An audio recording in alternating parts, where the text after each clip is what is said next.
cuán bueno es alabar tu nombre, cuán bueno es cantarte, traerte alabanza de corazón sincero y agradecido por tus muchas bendiciones. Padre Santo, venimos a ofrecerte un culto para gloria y honra de tu nombre.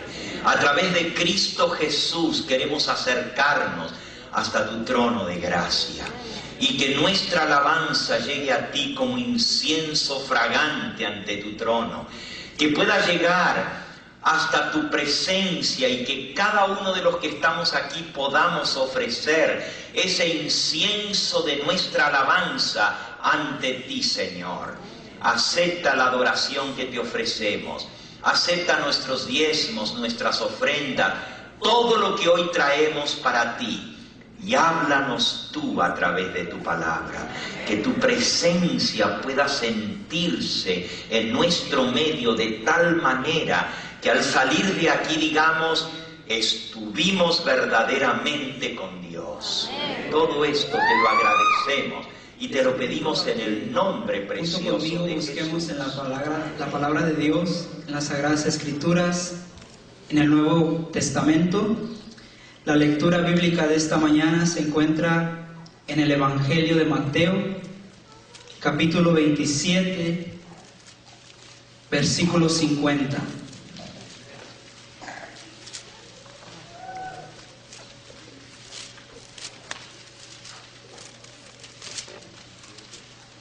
Amén. Y la palabra del Señor dice así: Mas Jesús, habiendo otra vez clamado a gran voz, entregó el Espíritu. Y he aquí, el velo del templo se rasgó en dos, de arriba a abajo, y la tierra tembló, y las rocas se partieron, y se abrieron los sepulcros, y muchos cuerpos de santos que habían dormido se levantaron, y salieron de los sepulcros. Después de la resurrección de él, vinieron a la santa ciudad y se aparecieron a muchos. El centurión y los que estaban con él guardando a Jesús, visto el terremoto y las cosas que habían sido hechas, temieron en gran manera y dijeron: verdaderamente este era el Hijo de Dios. Let everything that breathes praise you. The earth, the sky, the sea praise you. Just as nature shows to us your blessing, soon I find my heart confess.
de Cristo, alabado y engrandecido. Qué hermoso es escuchar estas alabanzas a su nombre.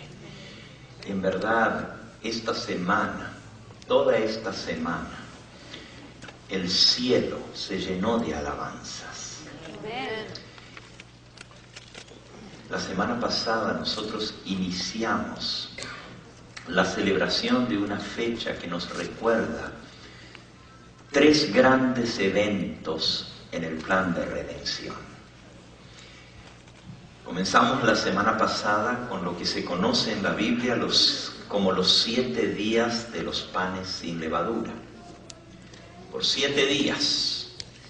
Y comenzamos celebrando en el día en que se celebraba la Pascua, el 14 de Nisan, el sábado pasado. Comenzamos celebrando en ese primer día de los panes sin levadura, un día especial de consagración al Señor, participando juntos de la cena del Señor. ¿Cuántos tuvieron el privilegio de asistir al banquete que se dio en honor de Jesús de Nazaret? ¿Puedo ver las manos? ¿A cuánto les gustó ese banquete? Amén. ¿Verdad que fue algo maravilloso? Nos sentimos muy felices de reunirnos y compartir ese banquete juntos en honor de Cristo. Fue algo muy especial. Y yo quiero públicamente en este momento agradecer a todos los que hicieron posible celebrar ese banquete. Las diaconisas, los diáconos, los ancianos trabajaron arduamente para preparar todo. Salió muy hermoso, pero ese fue solo el comienzo de la celebración. Saben ustedes que allá en el cielo también hubo celebración.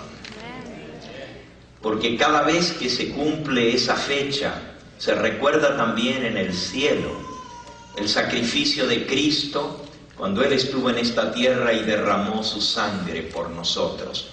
Y la Biblia nos dice que por todos los siglos sin fin de la eternidad hemos de adorar al Señor en su presencia y mes tras mes, sábado tras sábado, y en cada una de esas y mes tras mes, sábado tras sábado, y en cada una de esas fiestas especiales que nos recuerda el plan de salvación, vamos a adorar en su misma presencia. Hoy vamos a hablar un poquito de esos 7 días de los panes sin levadura y lo que se celebraba para concluir una serie que estamos estudiando sobre el significado de las fiestas judías en el plan de redención. Muchos se preguntaron, bueno, ¿será que aquí en el centro evangelístico se van a celebrar las fiestas judías? Déjenme repetir lo que dije este martes, y estamos en parte de esta serie que esta tarde hemos de concluir sobre el significado de la fiesta de los panes sin levadura. Déjenme repetir lo que dije el martes, y lo voy a leer directamente del libro Deseado de todas las gentes, en la página 608. Dice así: Cristo está hablando de esa noche en que Él estableció el rito de la Santa Cena, en esa noche de Cena Pascual. Dice, Cristo se hallaba en el punto de transición entre 2 sistemas y sus 2 grandes fiestas respectivas.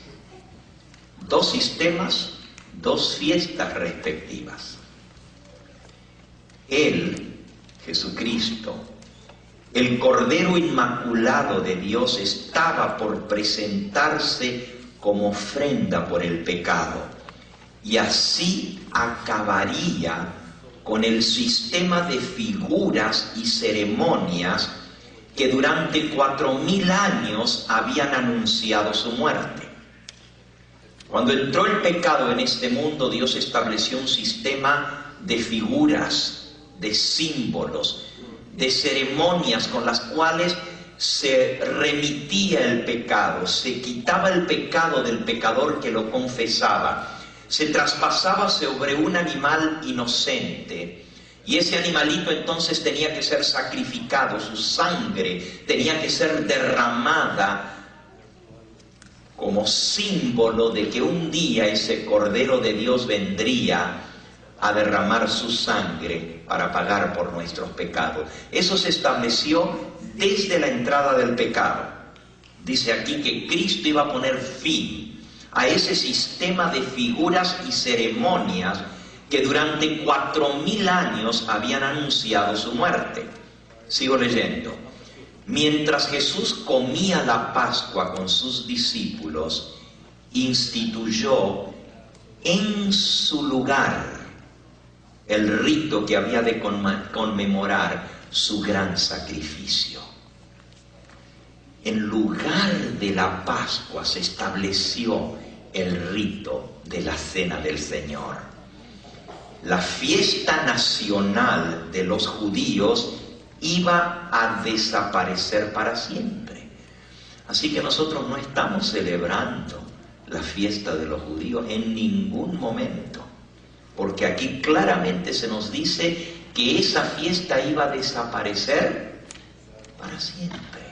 Pero en su lugar Cristo estableció otra fiesta conmemorativa de su muerte.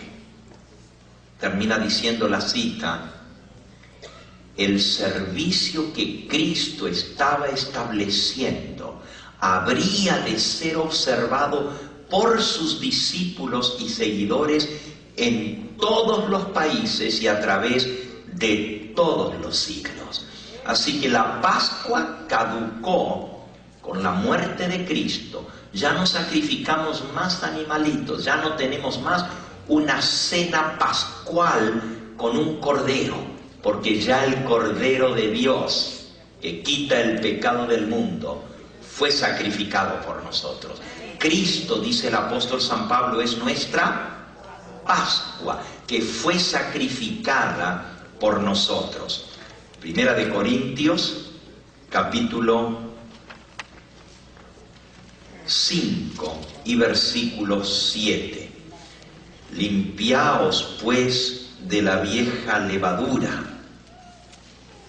para que seáis nueva masa, sin levadura, como sois, porque nuestra Pascua, que es Cristo, ya fue sacrificada por nosotros. Así que celebremos la fiesta, no con la vieja levadura ni con la levadura de malicia y de maldad, sino con panes sin levadura, de sinceridad y de verdad.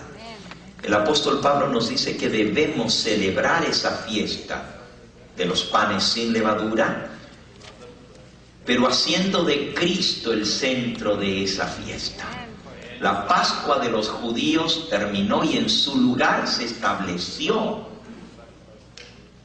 esta fiesta que nosotros celebramos en la misma fecha en que Cristo la estableció.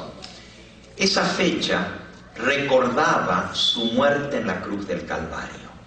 Pero durante esos 7 días de los panes sin levadura, había otras celebraciones.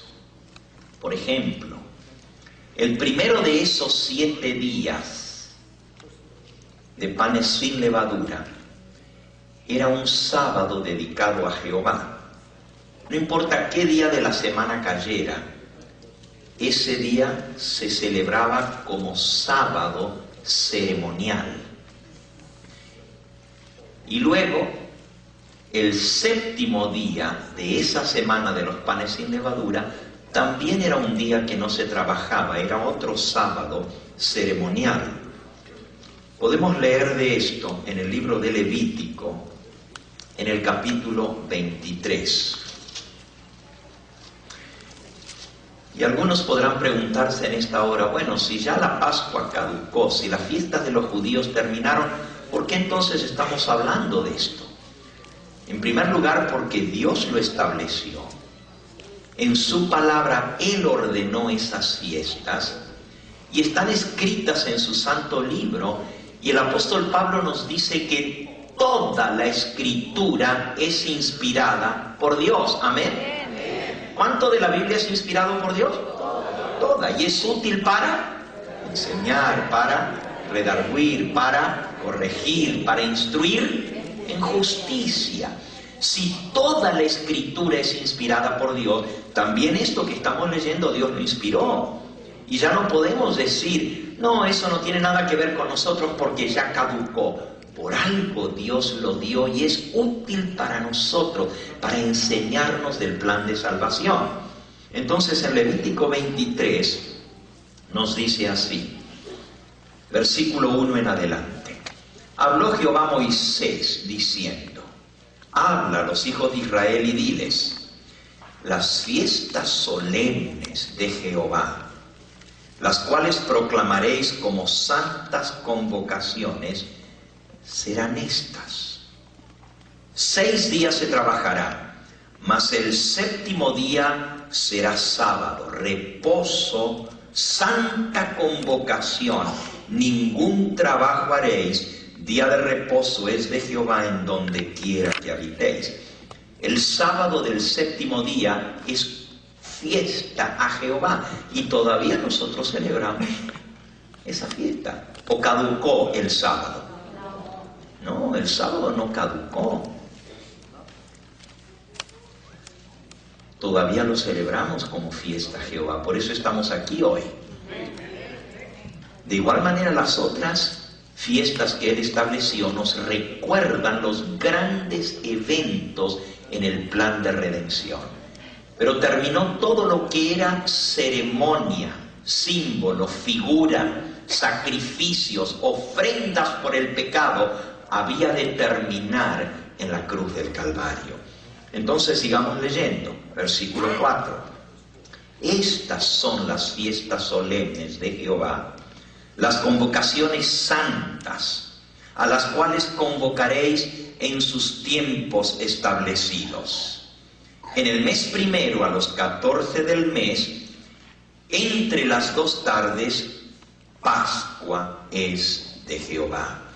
Y a los 15 días de este mes es la fiesta solemne, convocaréis en sus tiempos establecidos. En el mes primero, a los 14 del mes, entre las 2 tardes, Pascua es de Jehová. Y a los 15 días de este mes es la fiesta solemne de los panes sin levadura a Jehová. 7 días comeréis panes sin levadura. El primer día tendréis santa convocación, ningún trabajo de siervos haréis. Y ofrenda a Jehová ofreceréis, 7 días ofrenda encendida. El 7º de esos 7 días será santa convocación, ningún trabajo de siervos haréis. Así que esta fiesta que duraba 7 días de los panes sin levadura, el primero y el 7º eran sábados. Y tú puedes decir, pero ¿qué tiene que ver esto con nosotros hoy en día? Dios lo estableció con un motivo, y si nosotros ni entendemos por qué Dios puso esto, ¿cómo vamos a entender el plan de salvación y los grandes eventos que Dios hizo para enseñar a su pueblo? Por 1500 años el pueblo celebró la Pascua el 14 de Nisán y celebró la fiesta de los panes sin levadura por 7 días. ¿Por qué? ¿Por qué Dios la estableció? El martes vimos que recordaba la salida de Egipto, que recordaba la gran liberación que Dios hizo de su pueblo cuando lo sacó de la esclavitud, y por 7 días tuvieron que comer panes sin levadura hasta que vino la liberación del Mar Rojo. Pero la mensajera del Señor nos dice que estas fiestas, y esto es en el libro Patriarcas y Profetas, si ustedes quieren anotar y leer algo muy interesante, lean el significado de esas fiestas en ese libro, en un capítulo entero que la mensajera del Señor dedica a las fiestas solemnes de Jehová. Un capítulo entero en el libro patriarcas y profetas. Allí pueden leer cómo todas esas fiestas recordaban un evento en la historia de salvación del pueblo de Israel, pero también se proyectaban hacia el futuro, se proyectaban hacia la liberación más grande, más completa que habría de venir a través de Cristo, el gran libertador. Así que tenían, por ejemplo, la fiesta de la Pascua, fue la noche que Dios libró a los primogénitos de los israelitas en Egipto de la muerte. Fue la noche de la última plaga y fue la noche que salieron de Egipto. Por eso se celebra la fiesta de la Pascua. Y ellos tenían que poner sangre en los dinteles y les recordaba esa noche de liberación. Por 7 días tenían que comer panes sin levadura, porque fue el tiempo que les tomó huir de Egipto hasta que finalmente Dios abrió el mar rojo y cruzaron en seco y cantaron el canto de liberación definitiva al otro lado del Jordán. Eso duró 7 días, ese trayecto desde la salida de Egipto, el cruce del Jordán y la gran liberación. Por eso el primer día era sábado solemne, no se trabajaba, en recordación de que ese día habían salido de Egipto. Y el otro, 7 días más tarde, tampoco se trabajaba, les recordaba el cruce del Mar Rojo. Esos 2 grandes eventos en la salvación del pueblo de Israel. Pero también el 16 de Nisan, el día después del primer sábado de Pascua, era la fiesta de las primicias. Versículo 8 ya leímos: ofreceréis a Jehová 7 días ofrenda encendida, el 7º día será santa convocación, ningún trabajo de siervos haréis. Pero luego dice en el versículo 9: y habló Jehová a Moisés diciendo, habla a los hijos de Israel y diles, cuando hayáis entrado en la tierra que yo os doy y seguéis su mies, traeréis al sacerdote una gavilla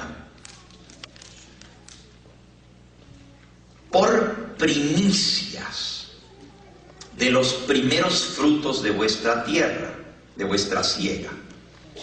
Y el sacerdote mecerá la gavilla delante de Jehová para que seáis aceptos el día siguiente del día de reposo la mecerá.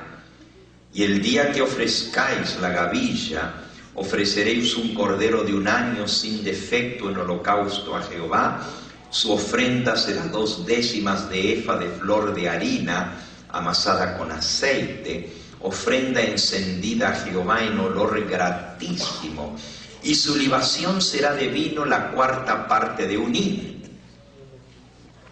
No comeréis pan fresco, ni grano tostado, ni espiga fresca, hasta este mismo día, hasta que hayáis ofrecido la ofrenda de Jehová vuestro Dios, estatuto perpetuo, es por vuestras edades en donde quiera que habitéis. Esta fiesta de las primicias se celebraba el día después del sábado. De ese primer sábado de Pascua, o sea, el 14, se mataba el cordero pascual. El 15 se comía el cordero pascual y era día de reposo, no se trabajaba. Y el 16 era la fiesta de las primicias, que se ofrecía el grano mecido. Y luego por 7 días comían panes sin levadura, y el último de esos días de panes sin levadura también era fiesta a Jehová solemne y no se trabajaba. ¿Qué significa eso? ¿Por qué Dios mandó hacer esto? Repito, la mensajera del Señor dice que recordaba la liberación de Egipto, pero también se proyectaba hacia el futuro, a la gran liberación que vendría a través de Cristo Jesús. Déjenme leerles aquí, en el libro Conflicto de los Siglos, Vamos a ver cómo menciona aquí a estas fiestas y su cumplimiento en el plan de redención. En la página 450 y 451 del Conflicto de los Siglos se nos enseña lo siguiente. La inmolación del Cordero Pascual prefiguraba la muerte de Cristo. ¿Hacia dónde señalaba la muerte del Cordero? Hacia la muerte de Cristo. Y Pablo nos dice, nuestra Pascua, que es Cristo, fue sacrificada por nosotros. 1 Corintios 5:7. La gavilla de las primicias del trigo, que era costumbre mecer ante el Señor en el tiempo de la Pascua, entre esos 7 días de los panes sin levadura, era figura típica de la resurrección de Cristo. Y nuevamente San Pablo nos dice, hablando de la resurrección del Señor y de todos los que resucitaron con Él, Cristo, las primicias y luego los que son de Cristo en su venida. 1 Corintios 15:23. Como la gavilla de la ofrenda mecida antes de la cosecha, los primeros frutos de granos maduros recogidos, se mecía, así también Cristo, las primicias de aquella inmortal cosecha de rescatados, que en la resurrección futura serán recogidos en el granero de Dios, estaba prefigurado por la fiesta de las primicias. Así que la fiesta de las primicias prefiguraba la resurrección de Cristo. Y ahora vamos a ver por qué se mecía una ofrenda, por qué se presentaba una gavilla de grano de trigo. Dice la mensajera del Señor, estos símbolos se cumplieron no solo en cuanto al acontecimiento que prefiguraban, sino también en cuanto se cumplieron, no solo en cuanto al acontecimiento que prefiguraban, sino también en cuanto al tiempo exacto en que se celebraban. Fíjense, no solamente Cristo vino como Cordero y estaba simbolizado por el Cordero Pascual, pero Él vino a morir en el mismo día en que se mataba el Cordero Pascual, a la misma hora que se sacrificaba ese Cordero Pascual.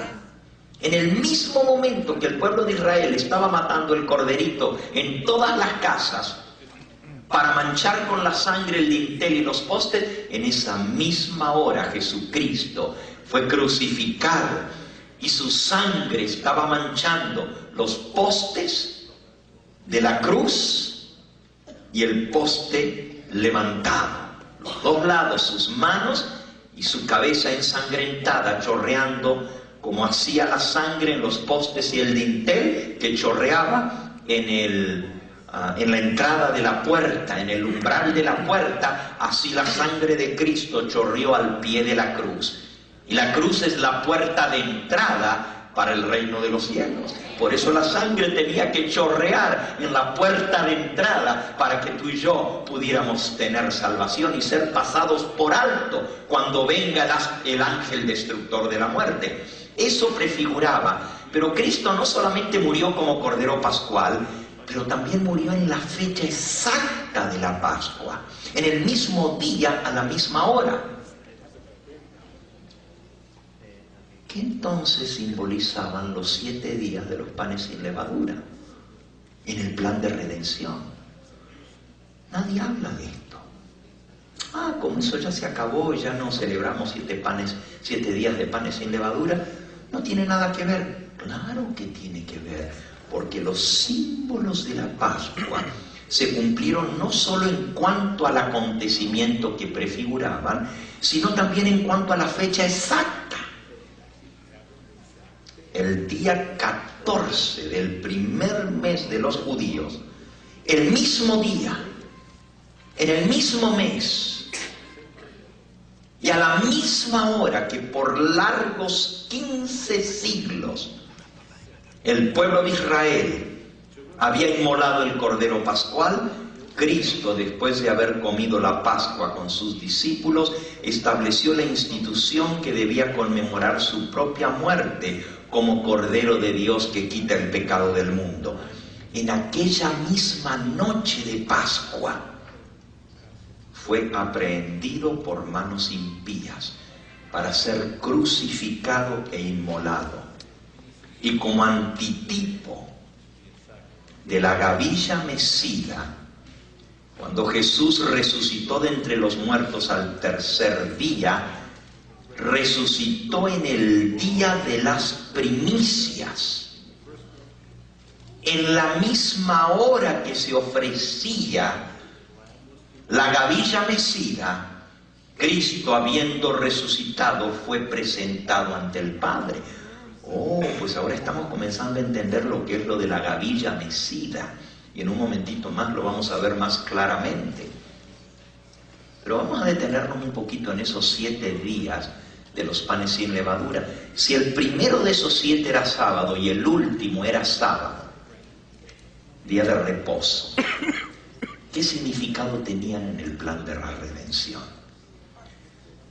Panes sin levadura. Cuando Jesús tomó esos panes sin levadura de la Pascua, la Biblia dice que Él levantó ese pan, se lo mostró a sus discípulos, dio gracias y luego lo partió. Vamos a leer San Mateo capítulo 26 para ver qué representaba. Dice el versículo 26: mientras comían, Jesús tomó el pan, lo bendijo, lo partió, lo dio a sus discípulos y dijo: tomad, comed, esto es mi cuerpo. El pan sin levadura representaba el cuerpo de Cristo. Por eso era partido, porque su cuerpo fue magullado, partido por nosotros. Literalmente, como vimos la semana pasada, su corazón se partió por el peso del pecado y expiró en la cruz del Calvario como ofrenda expiatoria, pero literalmente su corazón se rasgó en dos por el peso del pecado. El apóstol San Pablo, recordándonos esto, nos dice por qué fue que Cristo murió.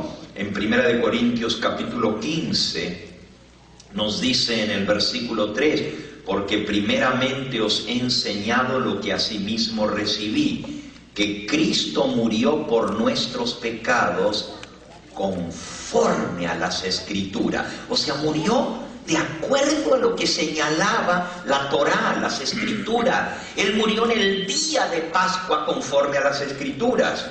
Y luego dice: y fue sepultado y resucitó al tercer día conforme a las Escrituras.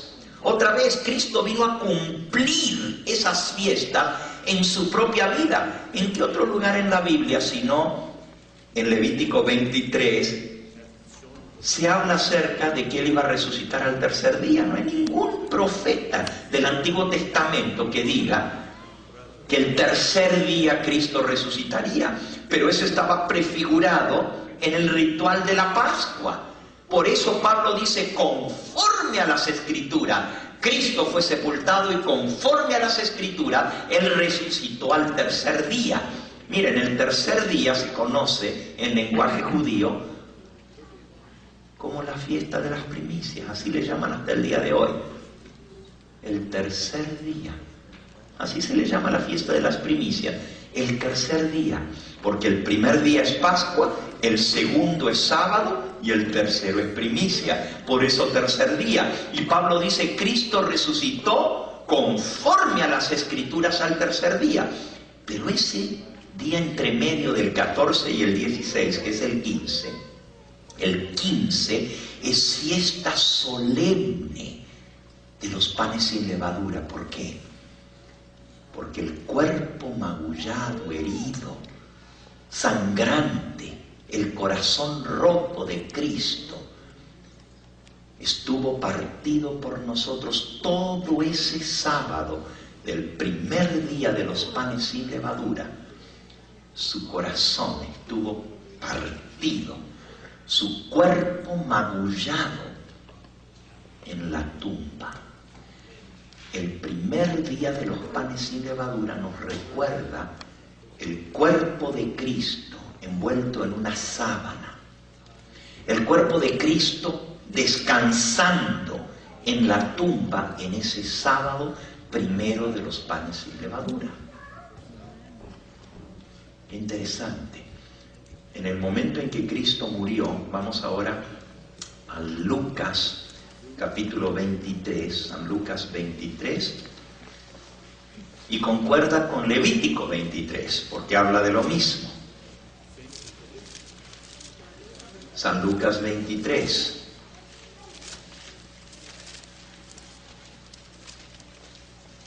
Dice allí en el versículo 44 en adelante: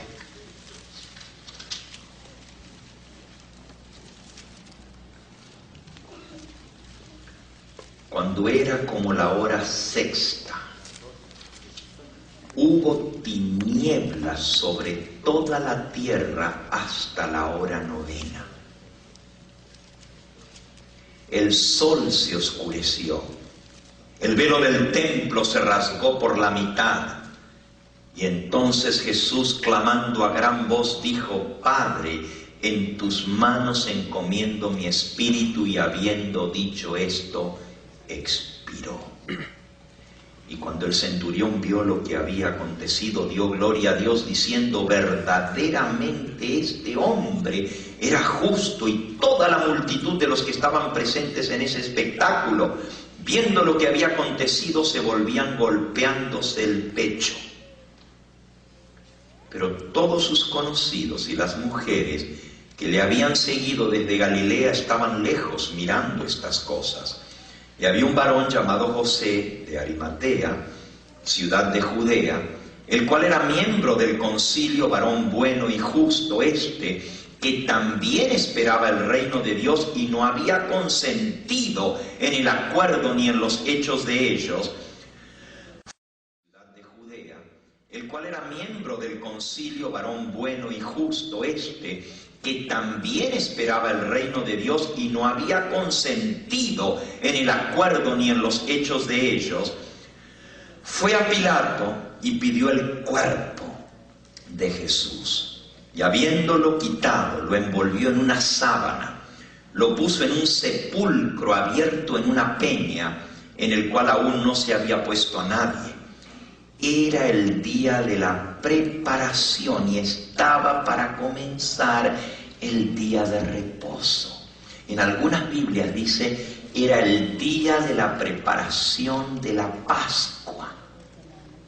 Fíjense en sus Biblias, en algunas Biblias dice, la versión Valera del 1909, dice: era la víspera de la Pascua y estaba por rayar el sábado, dice. Aquí dice: estaba por comenzar el día de reposo. Ese año, como vimos la semana pasada, ese año cayó 14 de Nisan en viernes, el año en que Cristo murió.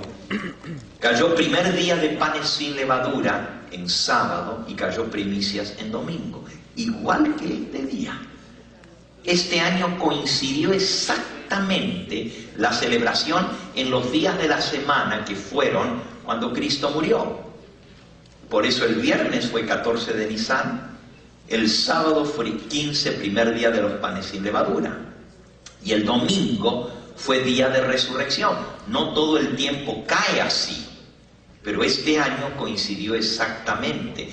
Ahora, es interesante porque aquí dice que era el día de la preparación, la víspera de la Pascua, cuando Cristo murió. Hubo tinieblas desde las 12 del mediodía hasta las 3 de la tarde. ¿Por qué creen ustedes que menciona estos horarios? Entre las 12 del mediodía y las 3 de la tarde se sacrificaban los corderos pascuales. Ya después de las 3 era demasiado tarde para matar el cordero para prepararlo y para ponerlo a cocer y que estuviera antes de la puesta del sol. Y como el día siguiente no se trabajaba, ni se encendía fuego, ni se cocinaba, como aprendimos este martes, que se debe guardar el sábado, que nuestra comida la debemos hacer desde el día anterior, los israelitas no estaban cocinando el cordero pascual después de la puesta del sol. Por eso, la última hora para matar el cordero eran las 3 de la tarde, pero normalmente se hacía entre las 12 del mediodía y las 3 de la tarde. Gracias. Entonces, Cristo estaba colgando en la cruz y desangrándose, pero Dios mandó tinieblas sobre la tierra para encubrir el sufrimiento de su Hijo. Y los corderos pascuales ese año tuvieron que ser matados en oscuridad. Dios estaba diciendo con eso, no hace falta que ya lo hagan. El velo del templo se rasgó de arriba abajo. No hace falta más que se sacrifiquen corderos. Terminó el servicio del santuario porque el verdadero Cordero de Dios estaba siendo sacrificado. Ahora, las tinieblas representan luto.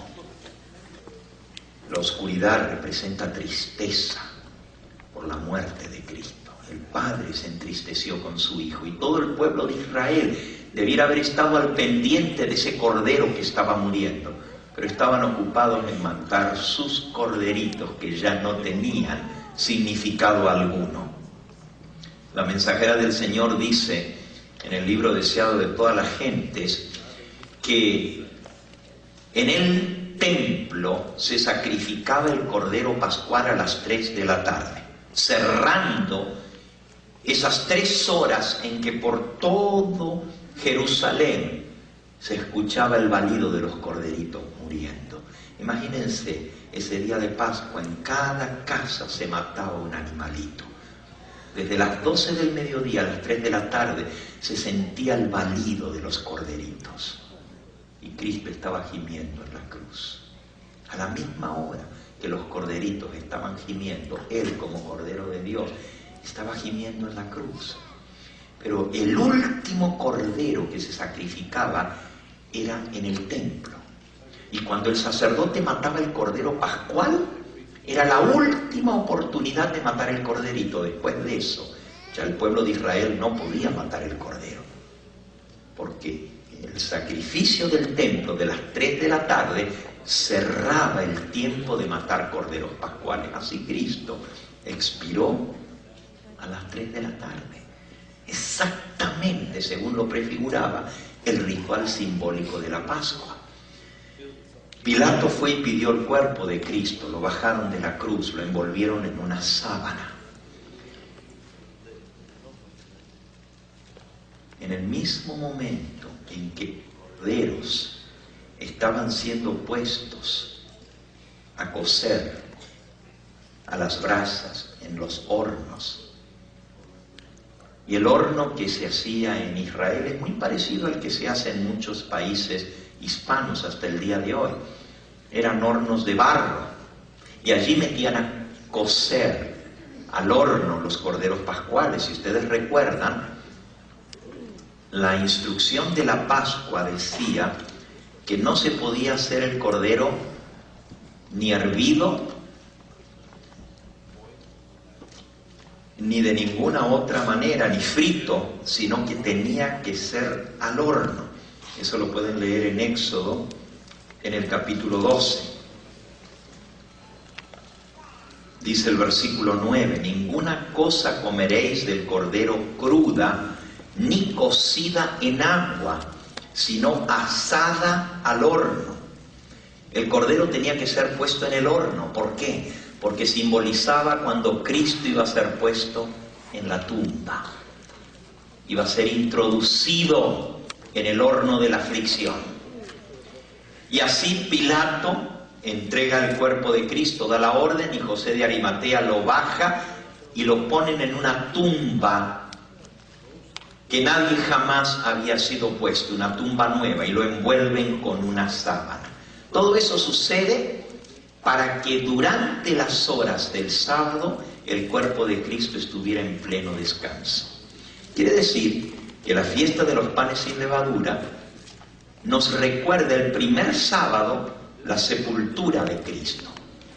El domingo, el día después del sábado, las primicias, la resurrección.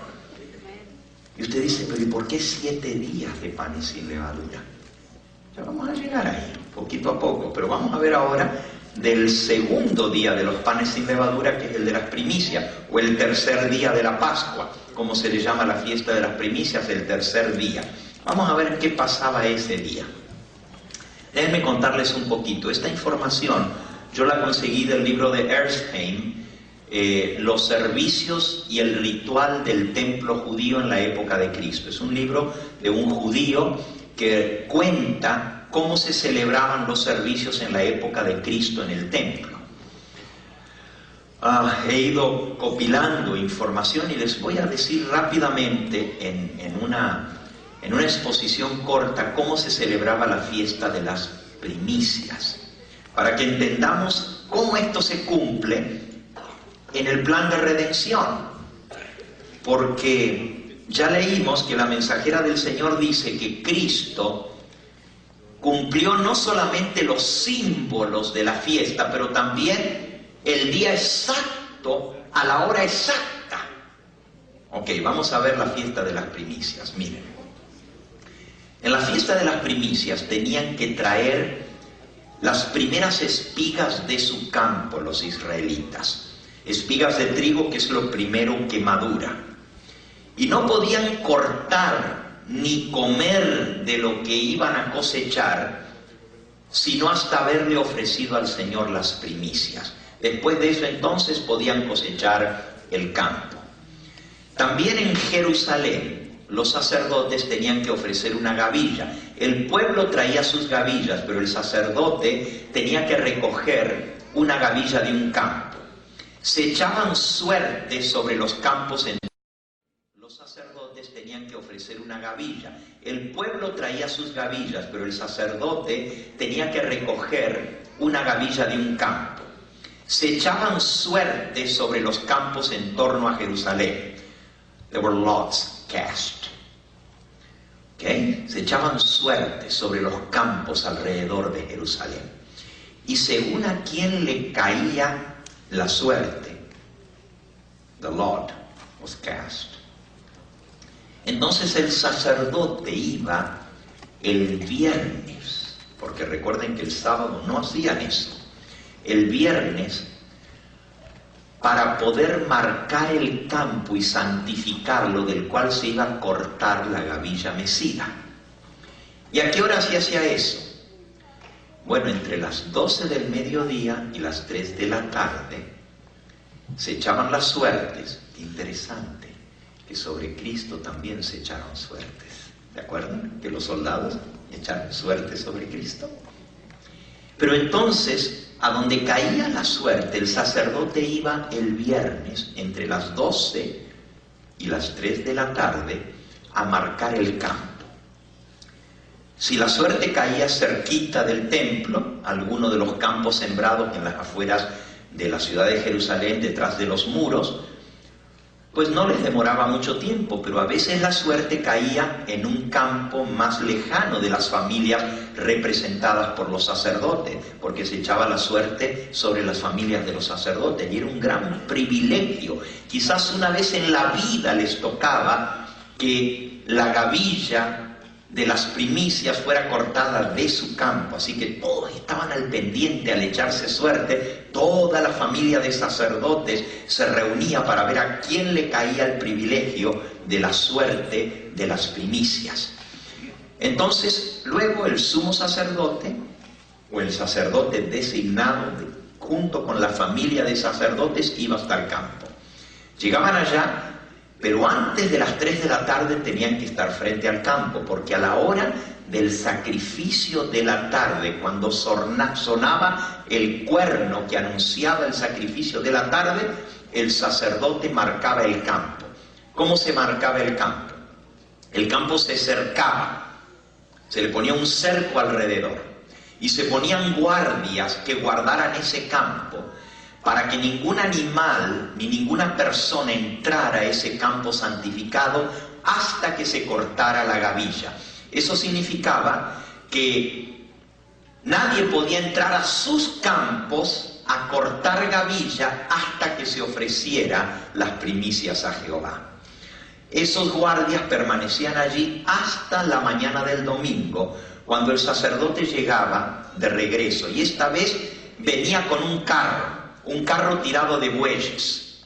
Bajaban la cuesta de Jerusalén, subían al otro lado las cuestas, porque toda Jerusalén está rodeada de montañas, y entonces iban llegando hasta el campo con un carro tirado de bueyes. El pueblo salía al encuentro del carro y acompañaba hasta el lugar donde se iba a cortar la gavilla. Y entonces con solemnidad el sacerdote llegaba al campo y cortaba la cuerda con que se había marcado el campo, se había cercado, y entraba dentro del campo con una hoz y recogía un manojo de gavillas. Ataba las gavillas y las colocaba arriba del carro tirado por bueyes. Y una vez que él colocaba sus gavillas, entonces los del pueblo que habían traído sus gavillas desde sus casas, desde sus campos, colocaban arriba de esa gavilla la suya, y se iba llenando todo el carro de manojos de espiga. El carro iba avanzando, pero se detenía cada cierto tiempo para que los adoradores que iban saliendo de los distintos lugares de Jerusalén, por donde iba a pasar la procesión del carro, pudieran colocar sus gavillas. Y el carro se iba llenando y se hacía una parva grande, llena de todas las gavillas de cada uno de los que habían traído sus primicias para Jehová. Y entonces el carro iba avanzando y los cantores iban delante cantando, alabando a Jehová. Se cantaban los cánticos de Pascua. Bueno, no tengo tiempo en esta mañana de darles cuáles eran los salmos que se iban cantando para la época de Pascua, pero el carro iba avanzando muy despacito y todo el pueblo se reunía en esa procesión e iban alabando a Dios. Y entonces al llegar a la última colina donde ya se veía los muros y donde se veía el templo, se detenía el carro y cantaban el salmo que dice: bendito los ojos que te ven, Jerusalén. Irá llorando el que lleva las gavillas, pero al fin vendrá con gozo presentando el fruto a Jehová. Y todo el pueblo se unía en el cántico de los levitas, y entonces bajaban la cuesta, cruzaban el torrente de Cedrón y subían al templo para ofrecer las gavillas, y tenían que estar en el templo a las 9 de la mañana. Eso era la fiesta de las primicias. Entonces a las 9 de la mañana, el sacrificio matutino, el sacerdote ofrecía las gavillas frente a Jehová y las mecía sobre el altar para que fueran aceptos delante de Jehová. Así dice Levítico capítulo 23. ¿Qué significa todo eso? Bueno, ahora escuchen porque es muy interesante. A la hora del viernes a las 3 de la tarde, cuando el sacerdote estaba marcando el campo, Dios se encargó de marcar de dónde se iban a recoger las gavillas. Vamos a leerlo. Fue nuestra lectura bíblica de hoy. San Mateo capítulo 27. Ahora el cumplimiento de esa fiesta en el plan de redención. Mateo 27. Dice el versículo 45. Desde la hora sexta hubo tinieblas sobre toda la tierra hasta la hora novena. Y cerca de la hora novena, las 3 de la tarde, Jesús clamó a gran voz diciendo: Elí, Elí, lama sabactani. Esto es: Dios mío, ¿por qué me has desamparado? Y algunos de los que estaban allí decían al oírlo: a Elías llama. Al instante, corriendo uno de ellos, tomó una esponja, la empapó de vinagre y poniéndosele una caña se la dio a beber. Pero los otros decían: deja, veamos a ver si viene Elías a librarlo. Mas Jesús, habiendo otra vez clamado a gran voz, entregó el Espíritu. Y aquí el velo del templo se rasgó en dos, de arriba abajo, y la tierra tembló, y las rocas se partieron, y se abrieron los sepulcros, y muchos cuerpos de santos que habían dormido se levantaron, y saliendo de los sepulcros después de la resurrección de él, vinieron a la santa ciudad y aparecieron a muchos. Cuando Cristo murió, las 3 horas antes hubo tinieblas, de las 12 del mediodía a las 3 de la tarde, pero alrededor de las 3 de la tarde, cuando Cristo pegó ese grito, ese alarido en la cruz: Dios mío, ¿por qué me dejaste solo? Y después de decir eso, dijo: Padre, en tus manos encomiendo mi espíritu, y expiró. En ese momento hubo un terremoto. La tierra tembló, las rocas se partieron. Fue un tremendo terremoto para que se partieran las rocas. Se despeñaron por los peñascos las rocas del temblor tan grande de tierra. Imagínense, hubo relámpagos por el fragor de tierra. La tierra estaba bajo tinieblas, oscura. Una mortaja lóbrega había caído sobre toda Jerusalén y sus alrededores. Y de pronto comienza a temblar la tierra, parecía como el fin del mundo. Oscuridad, relámpagos, truenos, fragor. Y de pronto, en medio de los relámpagos, la tierra comienza a temblar, las rocas se parten y caen. Pero dice: se abrieron los sepulcros. El viernes a las 3 de la tarde, cuando el sacerdote marcaba el campo, Dios marcó el lugar de donde iba a recoger la gavilla de las primicias. Los sepulcros fueron marcados, pero salieron de los sepulcros el viernes a las 3 de la tarde, cuando el sacerdote marcaba el campo, Dios marcó el lugar de donde iba a recoger la gavilla de las primicias. Los sepulcros fueron marcados, pero salieron de los sepulcros los que habrían de resucitar después de la resurrección de él. Resucitaron con él. Miren cómo lo explica el deseado de todas las gentes. En la página 729.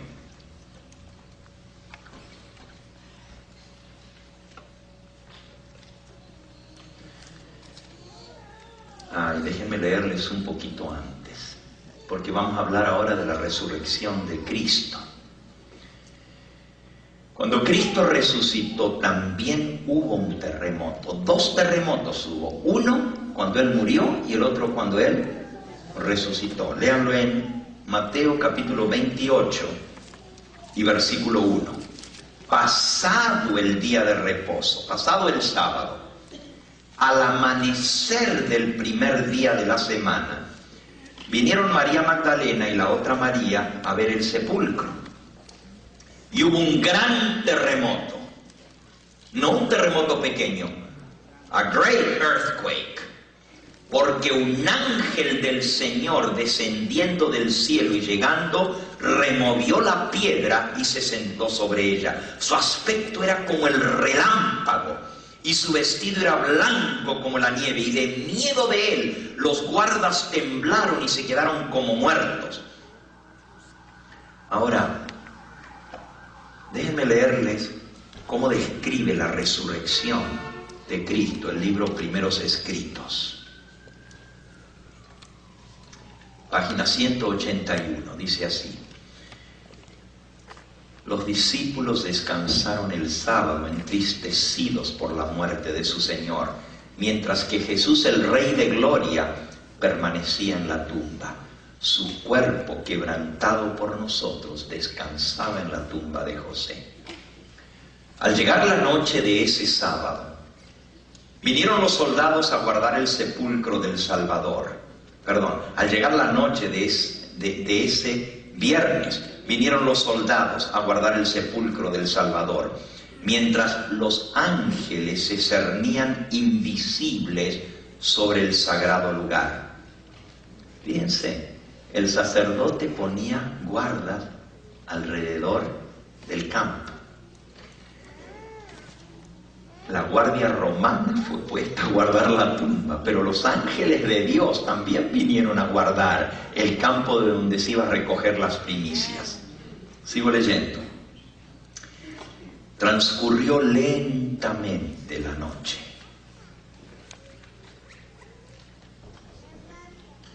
Después del sábado, aunque era todavía oscuro, los ángeles que vigilaban sabían que se acercaba el momento de libertar a su caudillo, el amado Hijo de Dios. ¿Y cómo sabían? Porque ellos sabían que a la hora que se recogía la gavilla temprano por la mañana, iba a salir la gavilla de las primicias. Ellos lo sabían por la profecía. Cristo resucitó al tercer día conforme a las Escrituras. ¿Y a qué hora? A la hora que se cortaba la gavilla. Según donde caía el campo, era el corte de la gavilla. Si les tomaba 1 hora venir con el carro tirado de caballos del campo, pero como el carro iba parándose a cada parada para que ellos pusieran las gavillas y para que cantaran los cánticos de alabanza a Sión, normalmente esa procesión tomaba desde la salida del sol hasta que llegaban al templo un poco antes de las 9 para poder ofrecer la gavilla mecida. Así que desde temprano por la mañana se iba a cortar la gavilla aún siendo oscuro. Ahora miren cómo dice. Mientras los ángeles aguardaban con profundísima emoción la hora del triunfo, un potente ángel bajó del cielo en vuelo velocísimo. Su rostro era como el relámpago, el cielo fulguraba como que fueran grandes rayos. ¿Qué creen que eran los rayos? El ángel de Dios que venía bajando del cielo. Pero dice que su rostro fulguraba, sus ropas eran brillantes como la luz, su rostro como el relámpago, su vestidura como la nieve. Su fulgor iba abriéndose paso a través de las tinieblas por donde pasaba, y su brillante esplendor hacía que salieran huyendo aterrorizados los ángeles malignos que habían pretendido triunfalmente hacer guardia para demandar que el cuerpo de Cristo les pertenecía. El diablo también había puesto apuestas ahí, había apostado a sus ángeles malignos. Así que Cristo fue guardado por 3 tipos de guardias. Los guardias romanos, que los puso el sumo sacerdote, para asegurarse que no robaran el cuerpo, por orden de los romanos, de Pilato. Luego, los ángeles de Dios que guardaban la tumba. Y luego los ángeles del demonio que hicieron un cordón alrededor para reclamar que ese cuerpo les pertenecía. Como Cristo había muerto por el pecado, la muerte era la paga del pecado, no podía resucitar, porque la paga se tenía que cumplir. Y el diablo decía, de esta no se escapa. No vamos a dejar que saquen el cuerpo de Cristo de la tumba. Sigue diciendo, el ángel hizo ahuyentar, despavoridos y aterrorizados a los ángeles malignos que habían sido apostados por Satanás, pretendiendo triunfalmente que era suyo el cuerpo de Jesús. Un ángel de la misma hueste que había presenciado la humillación de Cristo quedó junto a la tumba vigilándola todo el tiempo. Así que uno de los mismos ángeles que estuvo y vio todo lo que le hicieron a Cristo, las burlas, las bofetadas, las escupidas, los golpes, los azotes, que presenció todas sus humillaciones, él no se apartó de la tumba. Estuvo haciendo guardia todo el tiempo y vigiló la tumba sin apartarse de ella. Pero ahora, al ver el ángel que bajaba del cielo, se unió a él y juntos bajaron al sepulcro. Al acercarse los dos ángeles, el suelo se estremeció y hubo un gran terremoto. Los soldados de la Guardia Romana quedaron aterrorizados. ¿Dónde estaba ahora el poder de ellos para guardar el cuerpo de Jesús?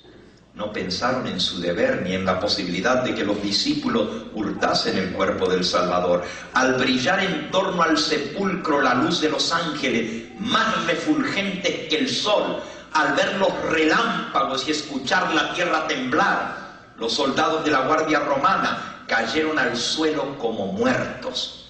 Uno de los dos ángeles echó mano de la enorme losa y empujándola a un lado con un solo dedo, se sentó encima de la roca. El otro ángel entró en la tumba y con inmensa devoción y cariño comenzó a desenvolver el lienzo que envolvía la cabeza de Jesús.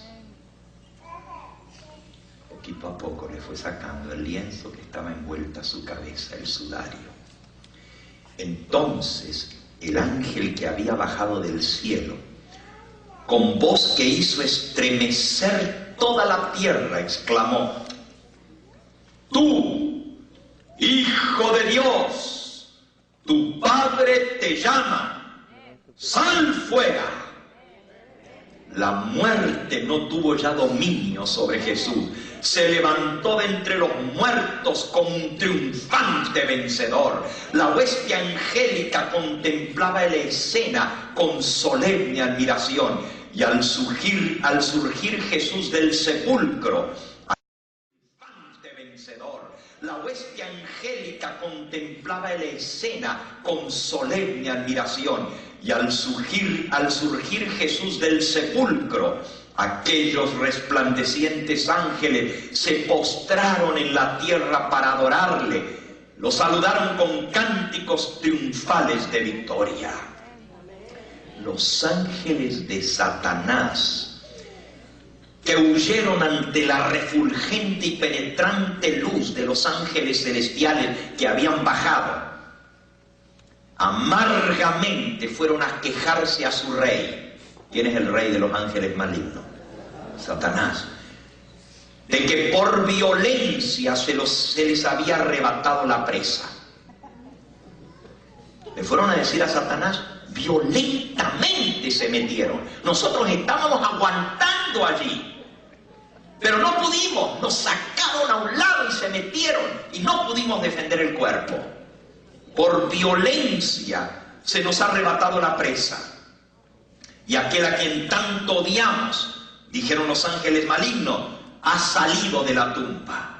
Satanás y sus huestes se habían ufanado de que su dominio sobre el hombre caído había hecho yacer en la tumba al Señor de la vida. El diablo había jurado que no permitiría que él saliera de la tumba. Por eso había puesto una guardia en torno, un cordón de los ángeles más poderosos para defender la tumba.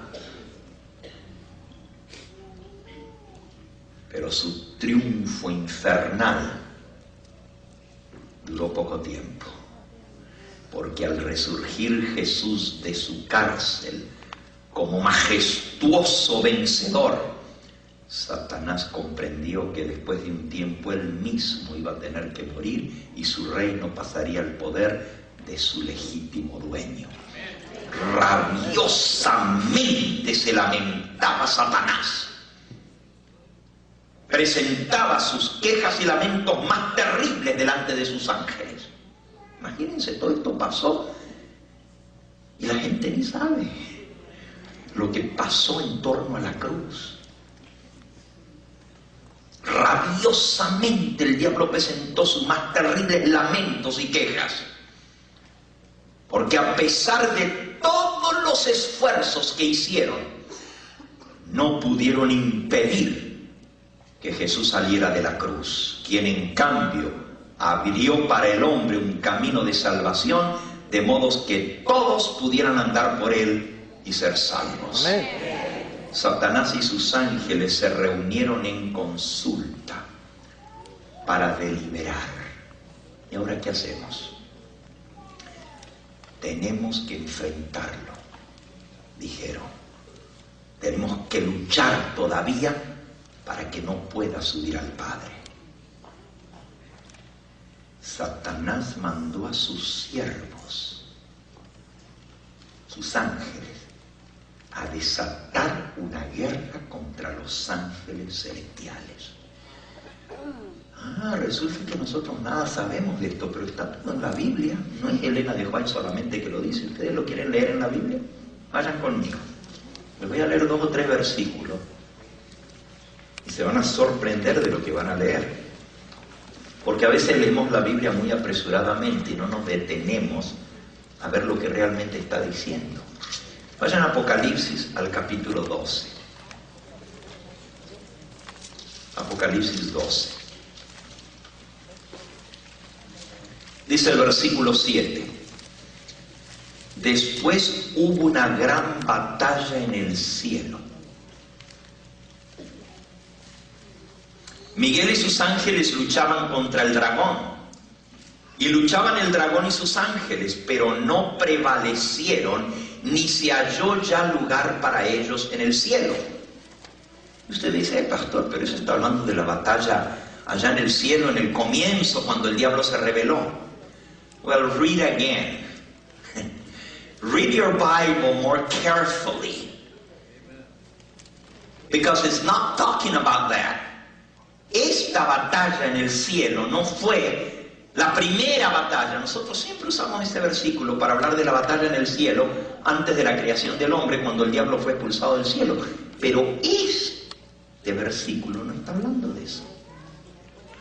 ¿Cómo lo sé? Sigan leyendo, miren. Hubo una gran batalla en el cielo. Miguel y sus ángeles luchaban contra el dragón. Y luchaban el dragón y sus ángeles. Pero no prevalecieron. No pudieron vencer esa guerra que el diablo desató cuando Cristo resucitó de la tumba. Y no se halló ya lugar para ellos en el cielo. Y te dicen, no, pero ¿cómo? ¿Estaban en el cielo? Y fue lanzado fuera el gran dragón, la serpiente antigua que se llama Diablo y Satanás, el cual engaña al mundo entero, fue arrojado a la tierra y sus ángeles fueron arrojados con él. Te dice, pero eso no fue allá en el comienzo. Aquí dice que el diablo estaba engañando ya al mundo entero, pero fue arrojado a la tierra. Y miren el 10, entonces oí una gran voz en el cielo que decía, ahora ha venido la salvación y el poder y el reino de nuestro Dios y la autoridad de su Cristo, porque ha sido lanzado fuera el acusador de nuestros hermanos, el que los acusaba delante de nuestro Dios de día y de noche. Cuando el diablo fue echado en esta guerra, dice aquí que los ángeles dijeron, fue echado fuera el acusador de nuestros hermanos, el que los acusaba delante del trono de día y de noche. ¿Cómo es que el diablo acusaba a los hijos de Dios? Lo ven en el libro de Job, que se fue a acusar a Job delante de Dios. ¿Y cómo el diablo tuvo acceso otra vez al cielo si ya lo habían echado una vez? En Apocalipsis 12:3 está la primera caída del diablo. Ahí mismo, en el capítulo donde estamos. Pero la que estamos leyendo ahora no es la primera caída del diablo del cielo, es la segunda expulsión del cielo. Dice, ay pastor, pero esto no será doctrina hereje, esto que usted está diciendo. Yo nunca había escuchado tal cosa, que el diablo fue echado 2 veces del cielo. You better believe it. porque está escrito aquí, está escrito en el espíritu de profecía. En el versículo 3 está la primera caída, dice: apareció otra señal en el cielo, he aquí un gran dragón escarlata, que tenía 7 cabezas y 10 cuernos, y en sus cabezas 7 diademas, y su cola arrastraba la tercera parte de las estrellas del cielo y las arrojó sobre la tierra.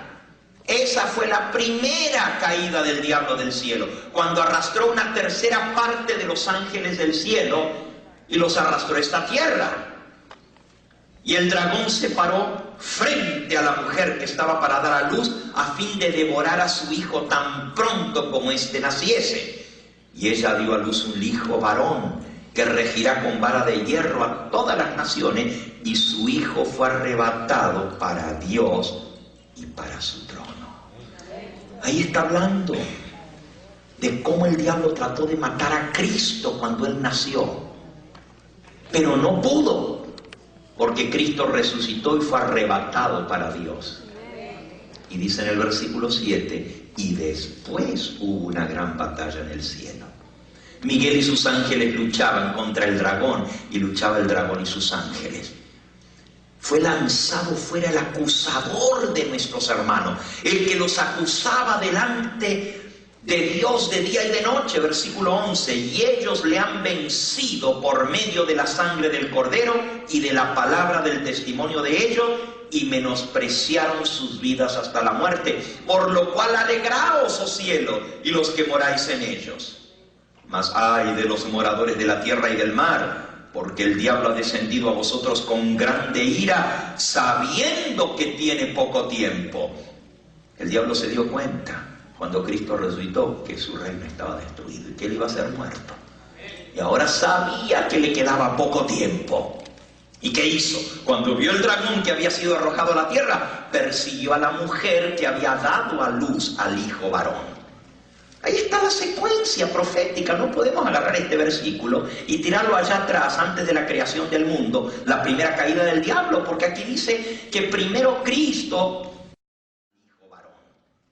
Ahí está la secuencia profética. No podemos agarrar este versículo y tirarlo allá atrás, antes de la creación del mundo, la primera caída del diablo, porque aquí dice que primero Cristo resucitó, fue arrebatado para Dios, y hubo una guerra en torno a eso. Pero los ángeles dijeron: ahora fue echado fuera el que acusaba a nuestros hermanos. Le han vencido por la sangre del Cordero, por lo cual alegraos cielos y los que moráis en él. Mas ay de los moradores de la tierra y del mar, porque el diablo ha descendido a vosotros con gran poder, sabiendo que le queda poco tiempo. Y el diablo se fue a perseguir a la mujer que había dado a luz al hijo varón. ¿Acaso la mujer había dado a luz al hijo varón en la eternidad, allá antes, la primera vez que el diablo cayó? No, está hablando de la segunda caída del diablo.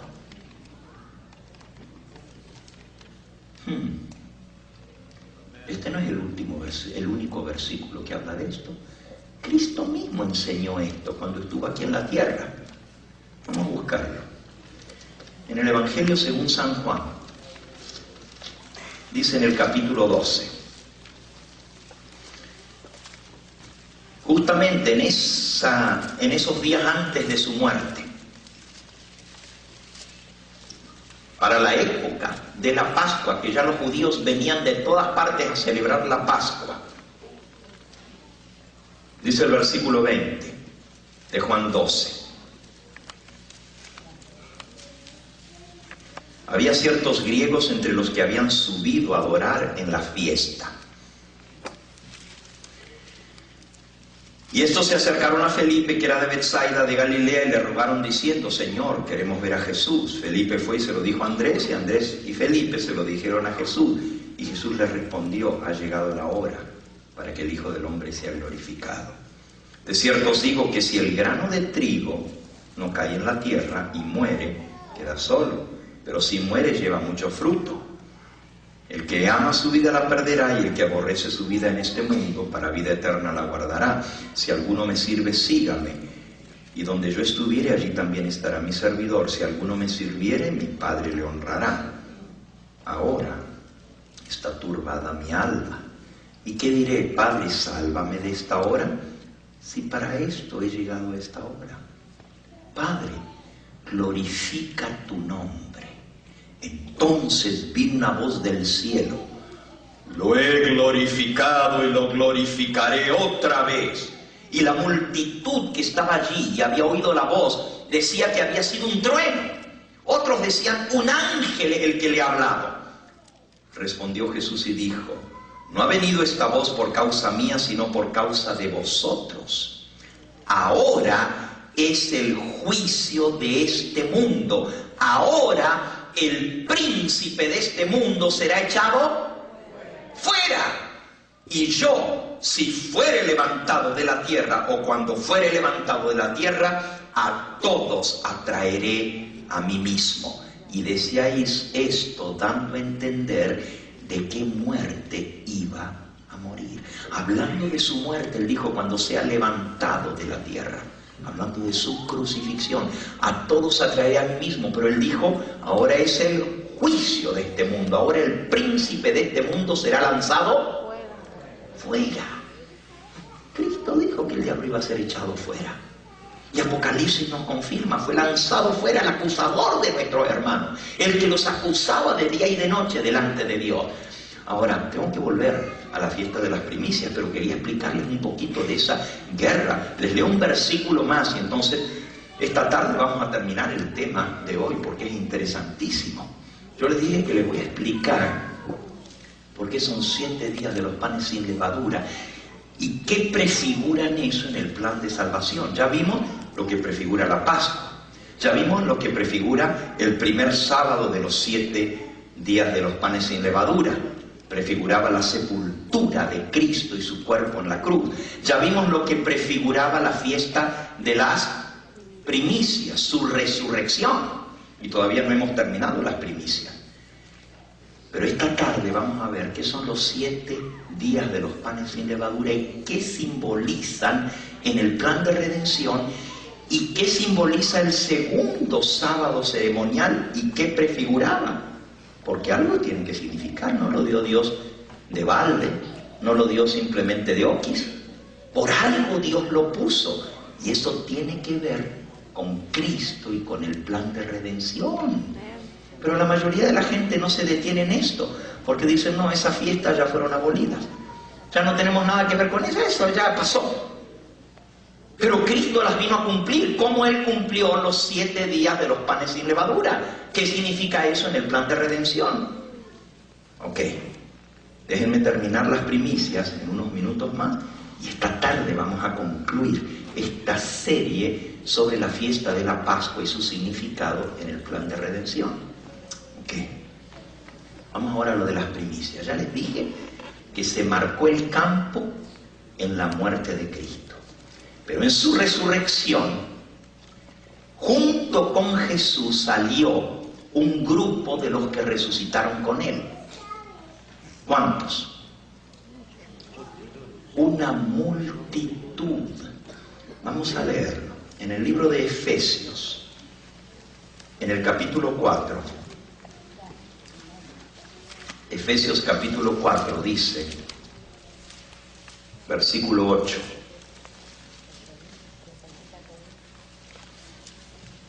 Por lo cual dice: subiendo a lo alto, llevó cautiva la cautividad y dio dones a los hombres. Y esto de que subió, ¿qué es? Sino que también había descendido primero a las partes más bajas de la tierra, hablando de su muerte. El que descendió es el mismo que también subió por encima de todos los cielos para llenarlo todo. Subiendo a lo alto, llevó cautiva la cautividad. Si ustedes notan, esta es una cita, y es una cita del Salmo 68. Si ustedes van al Salmo 68, versículo 18, el Salmo 68 es un salmo mesiánico. Dice así, 68, 18. Subiste a lo alto, cautivaste la cautividad, tomaste dones para los hombres, tomaste dones para los hombres. En el margen de la Biblia, en inglés, dice llevaste una multitud de cautivos y diste dones a los hombres. Qué interesante, una multitud de cautivos, llevaste cautiva la cautividad. Los cautivos de la muerte fueron rescatados con las gavillas de las primicias. Y hablemos un poquito de esos que resucitaron con Jesús. Cuando Cristo resucitó, no resucitó solo. Sacó de la tumba una multitud de cautivos que salieron con él. Elena de White lo pone de esta manera. Allí mismo en El Deseado de todas las gentes, en la página 729. Cristo resucitó de entre los muertos como primicias de aquellos que dormían. Él era el representado por la gavilla agitada o mecida, y su resurrección se realizó en el mismo día, a la misma hora, que esa gavilla era cortada y presentada delante del Señor. Durante más de 1000 años, las primeras espigas de grano maduro de los campos de la mies se recogían, y cuando la gente subía a Jerusalén para la Pascua, se agitaba la gavilla de primicias como ofrenda de agradecimiento delante de Jehová. No podía meterse la hoz a la mies para juntarla en gavilla sin antes ofrecer la primera gavilla de primicias a Jehová. La gavilla dedicada a Dios representaba la mies. Así también Cristo, las primicias, representaba la gran mies espiritual que ha de ser juntada para el reino de Dios. Su resurrección es símbolo y garantía de la resurrección de todos los justos. Porque si creemos que Jesús murió y resucitó, así también debemos creer que Dios traerá con Jesús a la vida a los que durmieron en Él. Y ahora escuchen, porque el próximo parrafito es el que me interesa. Miren lo que dice. Al resucitar Cristo, sacó de la tumba una multitud de cautivos. ¿Cuántos? Una multitud de cautivos. Sacó de la tumba una multitud de cautivos. ¿Cuántos? Una multitud de cautivos. El terremoto ocurrido en ocasión de su muerte marcó sus tumbas. Interesante, el terremoto de las 3 de la tarde del viernes marcó el campo, marcó las tumbas, las dejó abiertas. Y cuando Él resucitó, hubo otro terremoto que echó afuera de la tumba los cuerpos de los que estaban en ellas. ¡Wow! Un terremoto rajó la tumba y el otro terremoto los tiró para afuera. Pero salieron vivos. Dice aquí, ¿quiénes eran? ¿Quiénes creen ustedes que eran? Escuchen qué interesante. Ahora voy a Primeros Escritos. Página 183. Dice así. Cuando Jesús resurgió triunfante de la muerte y del sepulcro, mientras la tierra tambaleaba y se sacudía, y los fulgores del cielo brillaban con relámpagos y truenos sobre el sagrado lugar, muchos de los justos muertos, obedientes a su llamamiento, salieron de los sepulcros con Él, como testigos de que Cristo había resucitado. Aquellos favorecidos santos salieron glorificados. ¿Quiénes eran? Eran santos escogidos de todas las épocas, desde Adán hasta los días de Cristo. ¡Wow! ¡Qué interesante!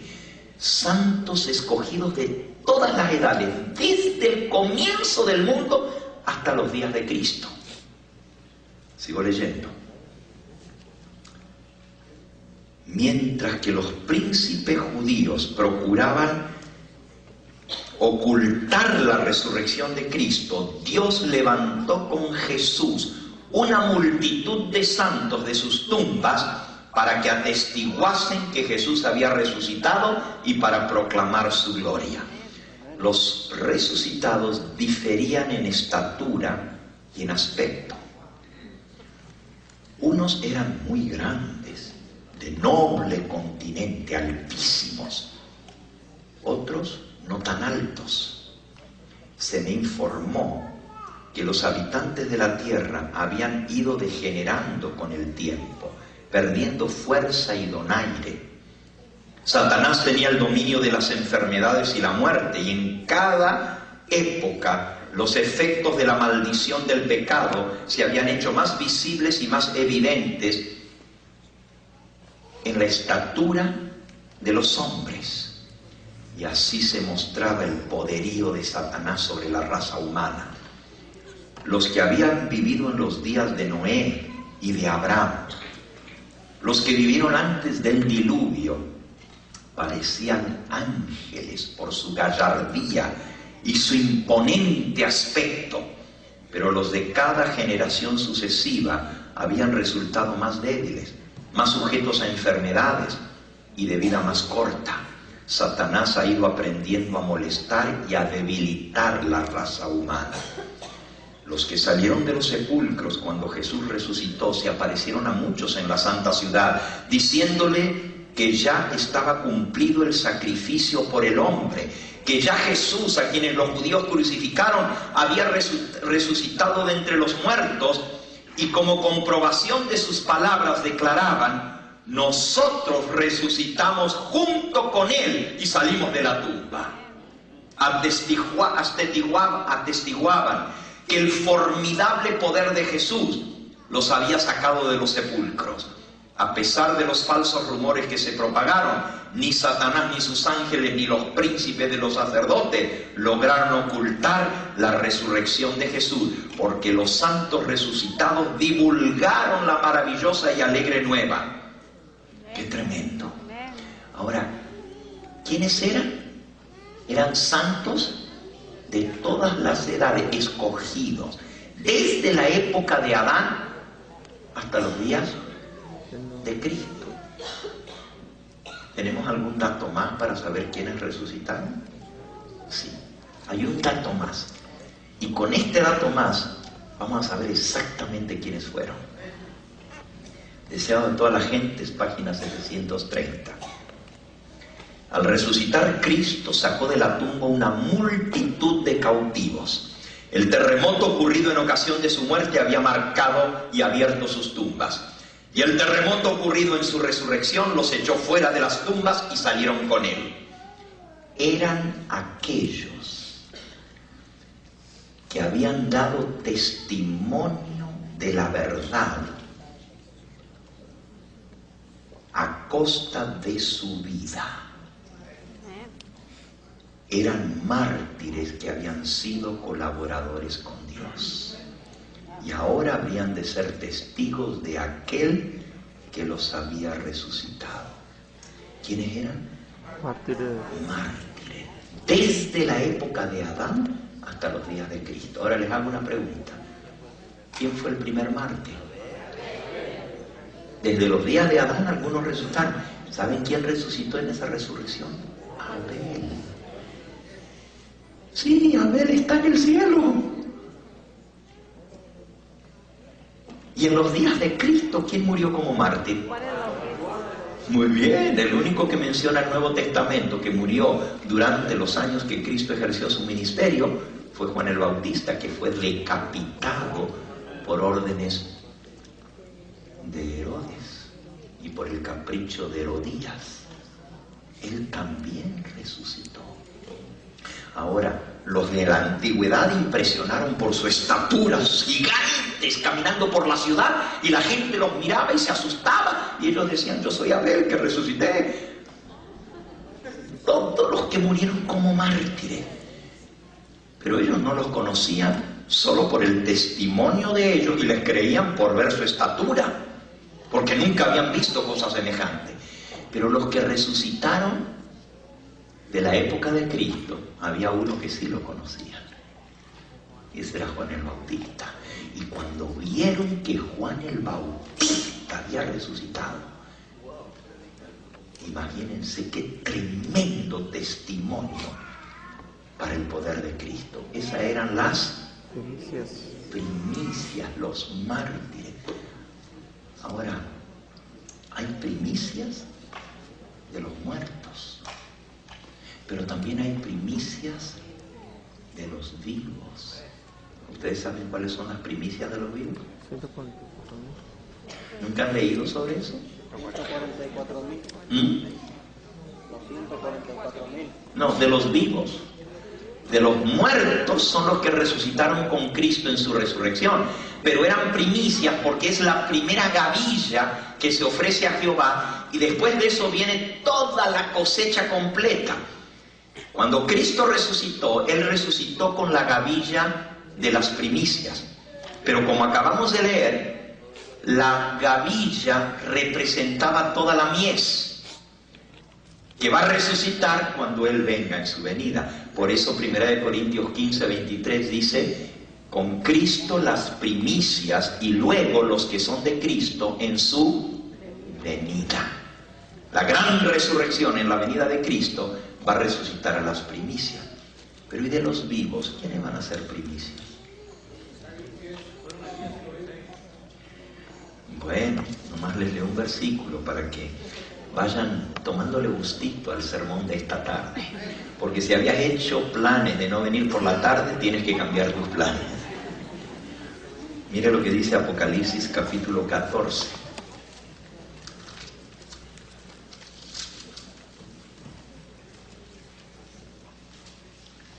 Después miré y aquí el Cordero estaba en pie sobre el monte de Sión, y con él 144.000 que tenían el nombre de él y de su Padre escrito en la frente. Y oí una voz del cielo como el estruendo de muchas aguas, como el sonido de un gran trueno. La voz que oí era como de arpistas que tocaban sus arpas y cantaban un cántico nuevo delante del trono y de los 4 seres vivientes y de los ancianos. Y nadie podía aprender aquel cántico sino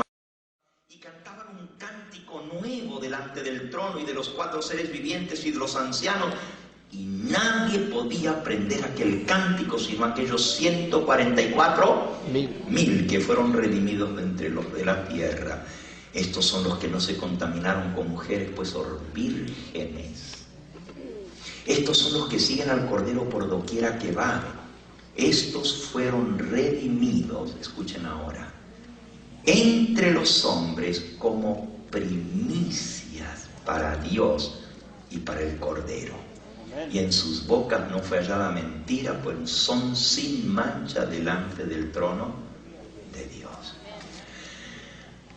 Hay una multitud de primicias que son los 144.000, pero la primicia representa la gran cosecha final. Esta tarde vamos a hablar de esas primicias. Y vamos a entender un poquito más muchas cosas que a veces no están claras en nosotros. Y les voy a contestar la pregunta en este sermón final de la tarde, que es el que va a cerrar esta semana de los panes sin levadura. Vamos a responder la pregunta: ¿por qué 7 días de panes sin levadura? ¿Y por qué el séptimo de esos 7 días es sábado y no se trabaja, como el primero de esos 7, que fue la sepultura de Cristo? Todas las fiestas judías, todas las fiestas que Jehová estableció cuando el pueblo salió de Egipto, son fiestas que recordaban la liberación, pero se proyectaban hacia el futuro, hacia la gran liberación que es Cristo.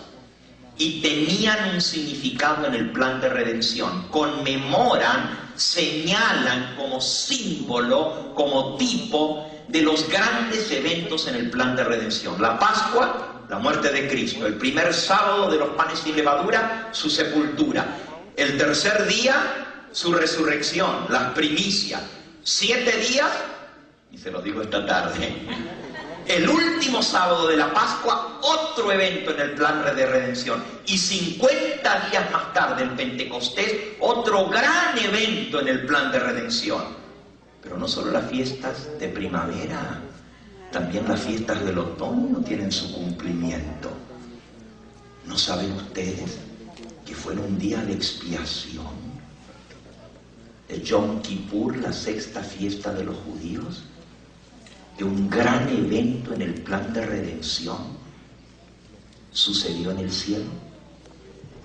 ¿Ustedes saben lo que pasó en ese día de Yom Kippur?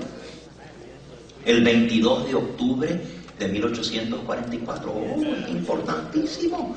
Pero resulta que nosotros, como pensamos que esas fiestas están allá y que ya se acabaron y ya no tenemos nada que ver con ellas, no las estudiamos y no entendemos, porque para entender los caminos de Dios hay que buscarlos en el santuario. Dios se revela a través del santuario. Ese es su plan de redención en tipo y figura. Y para entender esos 7 días de los panes sin levadura, tenemos que ver el ministerio de Cristo en el santuario. Y para poder entender los 7 días de los tabernáculos y el 8º día, que también es sábado, tenemos que entender las fiestas de Jehová. Y usted dice, pero ¿y eso de los tabernáculos qué tiene que ver? Nosotros estamos viviendo ahora en el día de expiación, pero todavía la fiesta de los tabernáculos no se ha cumplido, está en el futuro. Todavía falta cumplirse. Pero la gente no quiere estudiar de esto y dice, ya los que andan siguiendo a gambeta hasta van a guardar la fiesta. Sí, porque eso fue lo que andan diciendo esta semana los rumores por ahí. Sigan ese hombre y van a terminar siendo judíos igual que él. Pues yo me enorgullezco de ser cristiano y judío espiritual. Porque Pablo dice que los judíos espirituales somos los que tenemos a Cristo en el corazón. Romanos, en el capítulo 2, nos dice quiénes son los verdaderos judíos. Romanos capítulo 2. Dice en el versículo 28, porque no es judío el que lo es exteriormente, ni es la circuncisión la que se hace exteriormente en la carne, sino que es judío el que lo es en lo interior. Y la circuncisión es la del corazón, en espíritu, no en letra, la alabanza del cual no viene de los hombres, sino de Dios. Ese judío quiero ser yo, el que está circuncidado en su corazón, el que tiene la señal del pacto en su vida, el que ha sido marcado por el Señor para redención. Ese es el verdadero judío. Y todos nosotros debemos ser judíos de corazón, no de la carne, no de la letra, sino del espíritu, porque el espíritu es el que da vida. Y para ser parte del pueblo de Dios hay que ser judío, porque el pueblo judío es el pueblo escogido, y al pueblo judío se le hicieron todas las promesas. Y si nosotros queremos ser parte de los redimidos, tenemos que ser parte de ese pueblo escogido, pero no de la carne, sino del espíritu, porque no es judío el que lo es según la carne, sino el que lo es según el espíritu. Y nuestro último versículo, concluimos con este, en Gálatas capítulo 3. Gálatas 3. Dice el versículo 26 en adelante, pues todos sois hijos de Dios por la fe en Cristo Jesús. Porque todos los que habéis sido bautizados en Cristo, de Cristo estáis revestidos. Ya no hay judío ni griego, ya no hay esclavo ni libre, ya no hay varón ni mujer, porque todos vosotros sois uno en Cristo Jesús. Y si vosotros sois de Cristo, ciertamente linaje de Abraham sois y herederos según la promesa. Hey, I want my inheritance. Yo quiero mi herencia y yo voy a reclamar mi herencia porque soy judío, descendiente de Abraham, y a él le hicieron las promesas. Y el que no quiera entrar en los vínculos del pacto, que es a través del bautismo en Cristo Jesús, se va a quedar sin herencia, porque no es hijo de Dios. Los hijos de Dios son los que son descendientes de Abraham por la fe, los que entran en los vínculos del pacto, y para eso hay que hacer un pacto. Abraham hizo pacto con Dios. Isaac hizo pacto con Dios. Jacob hizo pacto con Dios. El pueblo de Israel hizo pacto con Dios. Mi pregunta es, ¿has hecho tú un pacto con Dios? Porque si no tienes pacto con Dios, estás fuera. No tienes ni esperanza ni derecho. Cuando el Señor venga, va a venir a buscar a todos los que hicieron pacto con Él, de aceptarle como Dios y Salvador.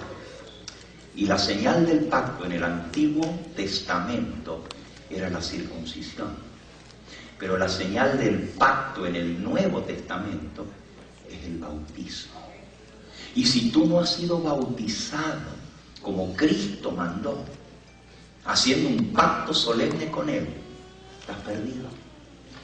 Porque Él dijo, el que creyere y fuere bautizado será salvo, mas el que no creyere está ¿qué? Condenado. ¿Tú te quieres condenar? Sigue viviendo, no tienes nada más que hacer, ya estás condenado. Pero si quieres ser salvo, tienes que hacer un pacto de salvación con el Señor a través del bautismo. El próximo sábado nosotros vamos a tener un bautismo aquí. Amén. Va a ser el bautismo de las primicias de nuestro ministerio. Amén. Y si tú quieres ser parte del pueblo de Dios, entrar en los vínculos del pacto, necesitas ser bautizado. Y si fuiste bautizado una vez, pero rompiste el pacto con Dios, lo quebrantaste, te fuiste de vuelta al mundo y vives como que no fueras hijo de Dios, porque tu vida no mostraba que eras un verdadero hijo de Dios, necesitas hacer un nuevo pacto con Él. Y si tú haces ese pacto, Dios dice, yo seré tu Dios y tú serás mío.